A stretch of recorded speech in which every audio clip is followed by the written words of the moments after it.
Hello दोस्तों, मंगल जगाड़ू YouTube channel में आपका फिर से स्वागत है। आज मैं आपको अपनी छठी कहानी सुनाता हूँ। एक किसान था जो बहुत मेहनती था।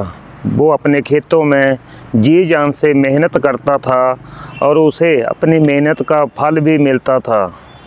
हर बार उसकी फसल दूसरे किसानों से बेहतर होती थी।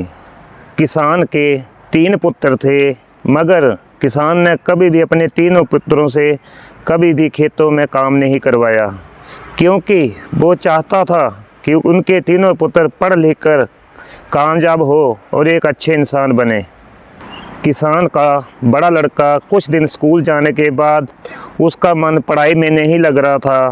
पिता के खूब समझाने के बावजूद भी वो स्कूल में पढ़ाई करने के लिए राज़ी नहीं हुआ और अपने पिता के साथ ही खेतों में काम करवाने लगा। किसान के दोनों छोटे बेटे पढ़ने में बहुत होशियार थे और वो एक अच्छे से स्कूल में पढ़ते थे। किसान और बड़ा बेटा भी कभी भी उन छोटे लड़कों को किसी भी काम के लिए नहीं कहते थे, लेकिन वो दोनों लड़के सामाजिक गतिविधियों से काफ़ी दूर थे। उन्हें सिर्फ अपनी पढ़ाई से मतलब था, बाकी सब कुछ उनके लिए बेकार था। समय बीतता गया, दोनों लड़के अच्छे पढ़ लिख कर एक अच्छी नौकरी पर लग गए और दूर दूर शहरों में जाकर अलग अलग से नौकरी करने लगे। वे दोनों लड़के नौकरी करने से अच्छे पैसे कमाने लगे और उन्होंने शहरों में ही अपने अपने मकान भी खरीद लिए और अपनी मर्ज़ी से वहाँ शहर में ही शादी भी कर ली और गांव में पापा और भाई को किसी को भी नहीं बताया।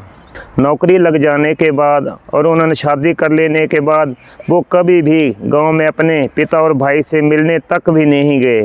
किसान अपने दोनों छोटे लड़कों को बहुत याद करता था। वह उनकी याद में दिन प्रतिदिन कमज़ोर होता जा रहा था। किसान का बड़ा बेटा पढ़ा लिखा तो नहीं था, मगर वो अपने पिता की जी जान से सेवा करता था। बड़ा बेटा अपने कर्तव्यों को बखूबी जानता था। उसने कभी भी छोटे भाइयों को कभी भी कुछ बुरा भला नहीं कहा। कुछ दिनों के बाद पिता की मृत्यु हो जाती है, मगर मृत्यु से पहले वो बच्चों के नाम वसीयत के नाम पर 3 पत्र छोड़ जाता है और कह भी जाता है ये तीनों पत्र तीनों पुत्रों को एक साथ दिए जाएं। ये खबर दोनों छोटे लड़कों को शहर में पहुंच जाती है, तो वो भी संपत्ति पाने के लिए गांव में चले आते हैं और अपने पत्र की मांग करते हैं। उनके पत्र भी बड़े भाई ने संभाल कर अपने पास ही रखे थे। छोटे भाइयों के पत्र मांगने पर बड़ा भाई उन्हें पत्र दे देता है और ये जानने के लिए कि उनके पिताजी उनके लिए क्या छोड़ गए हैं, वो पत्र लेकर उन्हें खोलते हैं। पत्र खोलते ही उनका माथा ठनक जाता है। पत्र में जो लिखा था उसे पढ़कर वे बहुत शर्मिंदा होते हैं और रोने लगते हैं। उनके पत्रों पर लिखा था, मैं आज ज़िंदा हूँ तो बड़े अनपढ़ और लायक बेटे की वजह से, और आज मैं ज़िंदा नहीं हूँ तो अपने दोनों छोटे बेटे लायक और पढ़े लिखे बच्चों की वजह से।